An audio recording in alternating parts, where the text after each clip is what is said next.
नमस्कार दोस्तों आपको याद होगा 2 साल पहले जब भारत में G20 की समिट हुई थी तब भी काफी ज्यादा प्रॉब्लम आ रही थी ज्वाइंट स्टेटमेंट को लेकर, क्योंकि रशिया यूक्रेन वॉर की वजह से अमेरिका और रशिया के बीच में सहमति नहीं बन पा रही थी। बाइडेन उस समय राष्ट्रपति थे, लेकिन कैसे ना जैसे करके भारत ने सभी पक्षों को मनाने की कोशिश की ताकि एटलीस्ट ज्वाइंट स्टेटमेंट जारी किया जाए। ये पहली बार भारत G20 की समिट होस्ट कर रहा था, लेकिन मैं आपको बता दूं वही सेम सिचुएशन कल जो है हमें देखने को मिला ब्रिक्स के फॉरेन मिनिस्टर्स के मीटिंग में।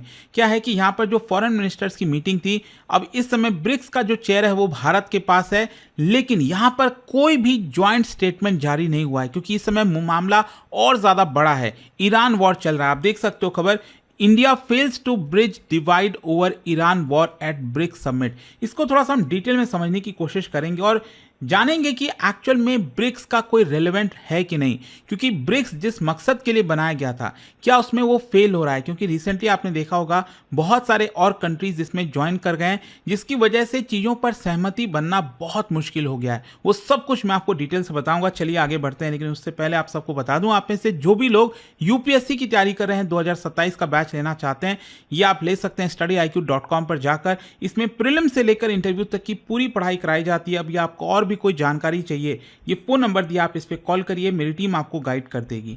चलिए शुरुआत करते हैं। सबसे पहले देखते हैं कि हुआ क्या है कि जो ब्रिक्स की फॉरेन मिनिस्टर्स की मीटिंग है वो दिल्ली में चल रही थी। आपने देखा भी होगा कि ब्रिक्स मेंबर्स के जो फॉरेन मिनिस्टर्स हैं वो भारत आए, दिल्ली आए, और यहाँ पर पीएम मोदी ने सबसे मुलाकात भी की थी, हैंडशेक भी किया था।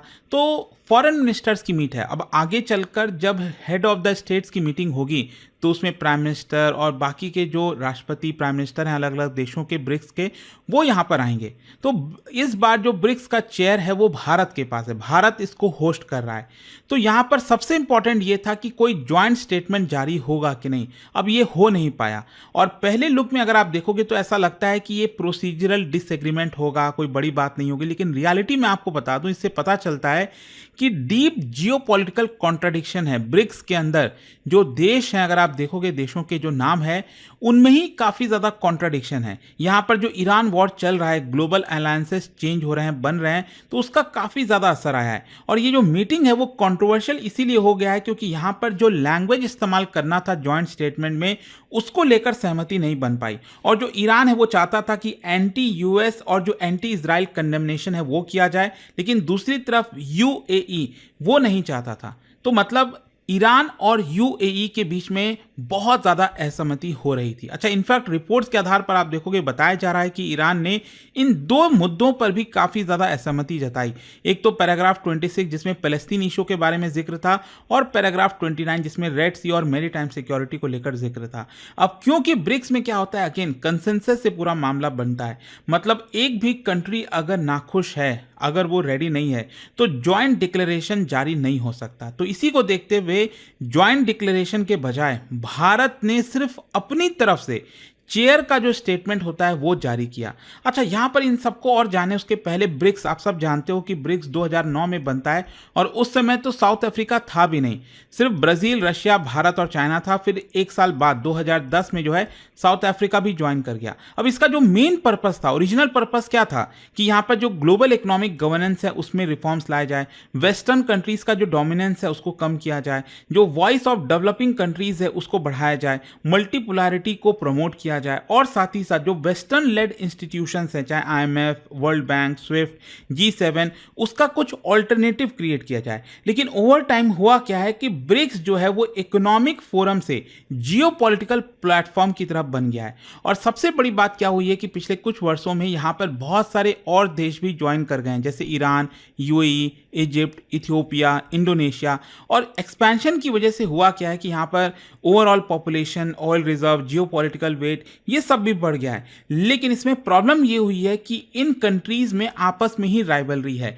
यहां पर अगर आप देखोगे ये जो ब्लॉक है वो आपस में ही कंपीट कर रहे हैं, कन्फ्लिक्टिंग अलायंसेज आपको देखने को मिलेंगी। मतलब इवन इनडायरेक्टली मतलब आपस में जो है एक दूसरे को खिलाफ हो जाते हैं, किसी दूसरे पार्टी को सपोर्ट करते हैं वॉर के दौरान। तो यही सबसे बड़ा प्रॉब्लम है इस समय ब्रिक्स के क्राइसिस का। अच्छा, इमीडिएट ट्रिगर क्या है, वो है ईरान वॉर। आप सब जानते हो ईरान वॉर में Iran, US, Israel, gulf countries और यूएई हो गया, पर्शियन गल्फ, ये सब आपको देखने को मिलेंगे। और ईरान बेसिकली चाहता था कि ब्रिक्स जो है वो यूएस इजराइल के मिलिट्री एक्शन को कंडेम करे। जिस तरह से उन्होंने ईरान के ऊपर हमला किया उसका खंडन किया जाए, यहां पर जो वॉयलेशन हुआ इंटरनेशनल लॉ का उसको डिनाउंस किया जाए, यहां पर जो तेहरान है उसको डिप्लोमेटिक तरीके से सपोर्ट मिले, वेस्टर्न इंटरवेंशन को अपोज किया जाए। लेकिन ब्रिक्स के मेंबर्स में डिसएग्रीमेंट था, क्योंकि जाहिर सी बात है अगर यहां पर ईरान चाहेगा कि ये सारी चीजें हों तो क्या आपको लगता है कि जो यूनाइटेड अरब एमिरेट्स है वो सहमत होगा? नहीं होगा। बिल्कुल सही बात है, क्योंकि आपने देखा होगा ईरान ने यूएई के ऊपर भी काफी हमला किया, फुजैरा पोर्ट, कई अलग अलग बंदरगाहों के ऊपर हमला हुआ है। आपने देखा होगा वॉर जब चल रहा था, पीक पर था, तब यहाँ पर जो बुर्ज खलीफा है उसके आसपास भी यहाँ पर एक प्रकार से मिसाइलें वगैरह गिरी थी, ड्रोन्स गिरे थे, कुछ होटल्स के पास यहाँ पर हमला हुआ, तो जिसकी वजह से कुछ लोगों की जानें भी गई थी। तो यूएई और जो ईरान वो तो आपस में एक दूसरे के खिलाफ हैं, तो जाहिर सी बात है यहाँ पर सहमति बन नहीं पाएगी। और देखो ईरान और यूएई ये एक ब्लॉक में रहना इनके लिए आपस में बहुत डिफिकल्ट है, क्योंकि दोनों ब्रिक्स के मेंबर तो हैं लेकिन स्ट्रैटेजिकली काफी डिफरेंट है। ईरान का पोजीशन यह है कि वो यूएस हेजेमनी को रेसिस्ट करता है, इजराइल को अपोज करता है, एंटी वेस्टर्न रीजनल रेसिस्टेंस को लीड करना चाहता है। ईरान चाहता था कि ब्रिक्स जो है वो ओपनली एंटी वेस्टर्न हो जाए, स्ट्रैटेजिकली कोऑर्डिनेट करे, पॉलिटिकली असर्टिव हो। लेकिन यूएई का पोजीशन यह है कि देखो हमारा तो यूएस के साथ अच्छा रिलेशन है, वेस्टर्न सिक्योरिटी सिस्टम के साथ यूएई कोऑपरेट करता है, इकोनॉमिक पार्टनरशिप भारत के साथ भी है, यूरोप के साथ भी है, वो स्टेबिलिटी और ट्रेड को प्रायोरिटाइज करता है। तो यूएई नहीं चाहता था कि ब्रिक्स को जो है ideological anti west military bloc की तरह बनाया जाए। इसी की वजह से फंडामेंटली क्या है ना कि इन दोनों देशों के बीच में बहुत डिफरेंस हो गया। अब मीटिंग के दौरान हुआ क्या? मीटिंग के दौरान रिपोर्ट्स का मानना है कि यहां पर जो नेगोशिएशंस थे वो काफी टेंस हो गया था। यूएई कुछ कह रहा था, ईरान कुछ कह रहा था। ईरान बेसिकली वर्डिंग्स को और एग्रेसिव करना चाहता था, लेकिन यूएई चाहता था कि ऐसा ना हो। भारत ने यहां पर मीडिएट करने की कोशिश की, लेकिन अगेन भारत भी क्या ही कर सकता था। तो इसी की वजह से यहां पर जो है कोई कंसेंसस बन नहीं पाया। तो ज्वाइंट स्टेटमेंट डिक्लेयर करने के बजाय भारत को खुद का जो स्टेटमेंट है भारत की तरफ से वो यहां पर जारी किया गया। ये आप देख भी सकते हो, कल जो है ये स्टेटमेंट जारी हुआ है, chairs statement and outcome document at BRICS foreign ministers meeting. और मैं आपको बता दूं इसके अंदर बेसिकली भारत ने बहुत ही केयरफुल तरीके से न्यूट्रल लैंग्वेज का इस्तेमाल किया है। यहां पर हमने उसके अंदर जिक्र भी किया है इस स्टेटमेंट के अंदर कि जो डिफरेंट व्यूज हैं मेंबर्स के वो हम उसको नोट करते हैं। यहाँ पर डायलॉग और डिप्लोमेसी को सपोर्ट करते हैं, इंटरनेशनल लॉ को, maritime security, protection of civilians, इन सब चीज़ों को भारत सपोर्ट करता है। साथ ही साथ भारत ने क्या चीज़ नहीं बोली, भारत ने ईरान को, इजराइल को, यूएस को, यूएई को, किसी को भी डायरेक्टली कंडेम नहीं किया। यहां पर एक्सप्लिसिटली हमने ईरान के पोजीशन को सपोर्ट भी नहीं किया और जो एंटी वेस्टर्न लैंग्वेज है उसका भी इस्तेमाल नहीं किया। आप समझ लो भारत जो चीज करता आ रहा था इतने लंबे समय से, बैलेंस करना, स्ट्रैटेजिक बैलेंसिंग डिप्लोमेसी, वही चीज यहां पर भी भारत ने किया है। और इंटरनेशनल डिप्लोमेसी में क्या है ना कि देखो यहां पर क्योंकि ज्वाइंट स्टेटमेंट जारी नहीं हुआ, ये थोड़ी सी चिंता की बात है, क्योंकि जब कंसेंसस नहीं हो रहा है तो वो दिखाता है कि यूनिटी नहीं है ब्रिक्स ग्रुप में। और चेयर के द्वारा स्टेटमेंट जारी करना ये तो बस एक फॉर्मेलिटी जैसा हो गया। तो मतलब ज्वाइंट स्टेटमेंट का नहीं होना ये ब्रिक्स का जो डिवीजन है उसको एक्सपोज करता है। अच्छा, क्वेश्चन ये है कि ये ब्रिक्स के लिए इतना एम्बैरेसिंग क्यों है? क्योंकि ब्रिक्स अपने आप को ग्लोबल साउथ का वॉइस बता रहा था, मल्टीपोलैरिटी का चैंपियन बता रहा था, वेस्टर्न लेड ग्लोबल गवर्नेंस के ऑल्टरनेटिव बता रहा था। लेकिन यहां पर क्योंकि सहमति नहीं बन पाई, और वो भी दुनिया के सबसे बड़े क्राइसिस को लेकर, तो क्रिटिक्स का आर्गुमेंट यह है कि ब्रिक्स के अंदर जो स्ट्रैटेजिक कोहेरेंस होना चाहिए वो यहां पर नहीं है।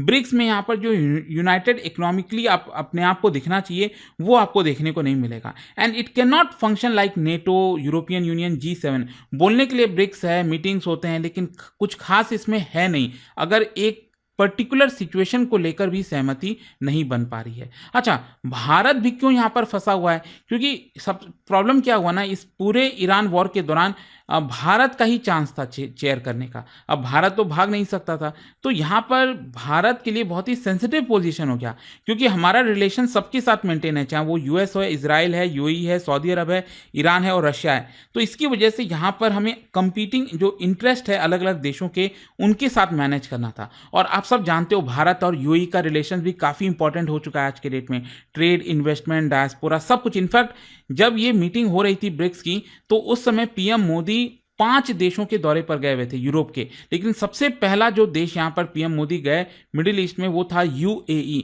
और ये इंपॉर्टेंट इसलिए हो जाता है क्योंकि ऑयल के प्राइसेस वगैरह बढ़ रहे हैं, तो यहाँ पर क्या हमें गैस ऑयल की सप्लाई अच्छे से मिल पाएगी कि नहीं, तो इसको लेकर एक कुछ इंपॉर्टेंट एग्रीमेंट हुए हैं। $5 बिलियन का जो इन्वेस्टमेंट है वो यूएई ने यहाँ पर प्रॉमिस किया है। और जाने से पहले दोस्तों एक और इंटरेस्टिंग मैं आपको फैक्ट बता दूं कि ब्रिक्स फॉरेन मिनिस्टर्स के मीटिंग में क्या आपको पता है जो चाइनीज फॉरेन मिनिस्टर है वांग ही वो नहीं थे, मतलब चाइना ने अपने फॉरेन मिनिस्टर को ही नहीं भेजा।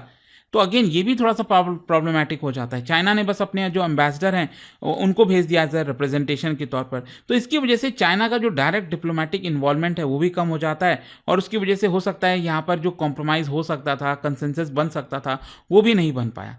तो देखते हैं अब आगे होता क्या है। बट आई होप कि ये जो ब्रिक्स की मीटिंग हुई है फॉरेन मिनिस्टर्स की, ये तो उतनी